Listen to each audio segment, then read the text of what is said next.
Hi guys, welcome to Siya vibes. My name is Siya और आज हम डिस्कस करेंगे how to make your investment plan in 5 simple steps. इसके साथ साथ मैं आपको 2-3 सैम्पल पोर्टफोलियो भी दूंगी। तो चलिए शुरू करते हैं।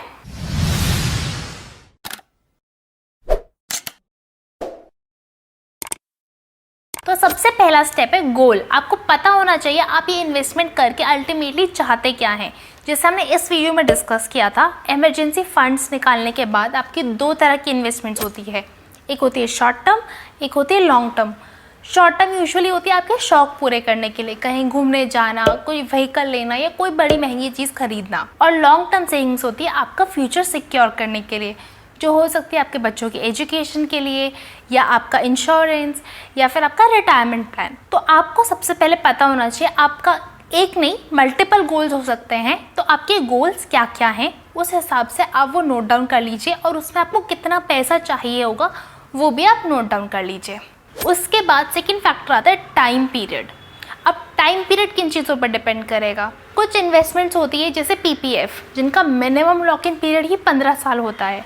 तो आपको वो ध्यान में रखना होगा, उतना पैसा आपका उधर जाएगा ही जाएगा and you can not withdraw that money before those 15 years are completed. Then हो सकता है जैसे आपको कार लेनी है 3 साल में, तो आपको कोई ऐसा ही इन्वेस्टमेंट ऑप्शन ढूंढना पड़ेगा जिसमें आप 3 साल के अंदर पैसा निकाल पाएँ। ऑल्सो आपकी एज पर डिपेंड करेगा, जैसे कि अगर आपकी एज ऑलरेडी 50 ईयर्स है और आप अगले 10 साल के अंदर रिटायर हो जाएंगे, तो आप उसी हिसाब से इन्वेस्टमेंट ऑप्शन चूज़ करिए जिसमें आप कंफर्टेबली पैसा लगा सकें। Third factor is risk. Risk की इन्वेस्टमेंट्स क्या होती है इक्विटी में। Basically it could be stocks, it could be mutual funds, जिनका पता नहीं है, सब कुछ मार्केट ड्रिवन है, मार्केट के साथ ऊपर नीचे अमाउंट होता रहेगा। तो इस हिसाब से आप सोच लीजिए अभी आप किस एज ग्रुप में है, आप कितना रिस्क ले सकते हैं, आपके पास कितने अर्निंग ईयर्स लेफ्ट है। मतलब अगर आप क्लोज टू रिटायरमेंट है तो रिस्क थोड़ा कम लीजिए। अगर आपने अभी अभी अर्न करना स्टार्ट किया है, आपके पास काफ़ी टाइम है, तो आप आराम से रिस्क ले सकते हैं।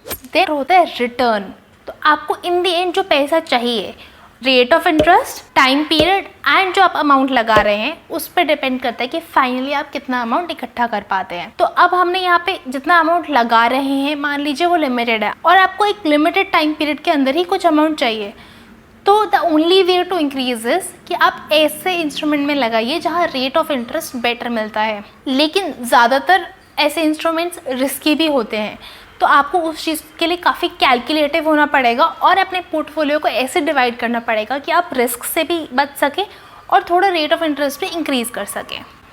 देन 5वां फैक्टर आता है टैक्स इम्प्लीकेशंस। तो अगर आप ओल्ड रेजिम से ही टैक्स भरने वाले हैं, in that case this will be very important factor. And अगर आप अच्छा खासा अमाउंट इन्वेस्ट कर रहे हैं, you also have rented house जिसका आपको HRA मिलता है और बाकी कुछ क्लेम्स भी करते हैं जैसे कि मेडिकल, LDA, तो आप डेफिनेटली ओल्ड रेजिम से भरिए और कोशिश कीजिए कि आप ऐसे इन्वेस्टमेंट ऑप्शंस में डालें जहां आपको टैक्स एग्जेम्पशन भी मिल पाए। मान लीजिए आपको कार लेनी है 3 साल बाद, जिसके लिए आपको चाहिए 5 लाख रुपए और आप ये अमाउंट डालना चाहते हैं किसी FD में जिस पे आपको 8% का रिटर्न मिलेगा। गोल, उसके लिए जो अमाउंट चाहिए और हमारे पास जितना टाइम है सालों में, वो डालने के बाद आपने जो भी इन्वेस्टमेंट चूज़ की है रिस्क और रेट के बेसिस पर उसका यहाँ पे रेट ऑफ इंटरेस्ट डाल दीजिए। इसके बाद आप अलग अलग मंथली इन्वेस्टमेंट्स डाल के ट्राई कर सकते हैं। यहाँ पे फ्रीज कर लेते हैं कि हमें इतना इन्वेस्टमेंट करना है हर महीने। तो ये था मेरा ट्रैकर जो बहुत ही सिंपल है और आपको क्या रिक्वायरमेंट है उस हिसाब से आप अपना गोल, अपना time period, rate of interest सब कुछ डाल के ईजिली पता कर सकते हैं कि आपको कितना इन्वेस्ट करना है। इसका लिंक डिस्क्रिप्शन बॉक्स में है, डेफिनेटली गो एंड डाउनलोड। तो जब इतना डिस्कशन हो गया तो चलिए मैं अपना इन्वेस्टमेंट प्लान भी बना ही लेती हूँ। तो मेरे पास है 10,000 रुपये, जिसमें से मैं सोच रही हूँ मेरे को 2,000 रुपये एक ट्रिप के लिए प्लान करना है। तो मुझे शायद लगेंगे 2 साल अगर मैं इसको किसी FD में इन्वेस्ट करती हूँ। बाकी 8,000 में से अब 2 तरीके से हम सोच सकते हैं। एक हम थोड़ा सा रिस्की पोर्टफोलियो बनाएं, एक बिल्कुल एकदम सेफ काइंड ऑफ पोर्टफोलियो बनाएं। तो पहले मैं चलती हूँ उस हिसाब से जिस हिसाब से मैं बनाना चाहती हूँ, जो थोड़ा सा रिस्की रहेगा। तो 5,000 रुपये मैं डालूंगी शेयर्स और म्यूचुअल फंड्स में।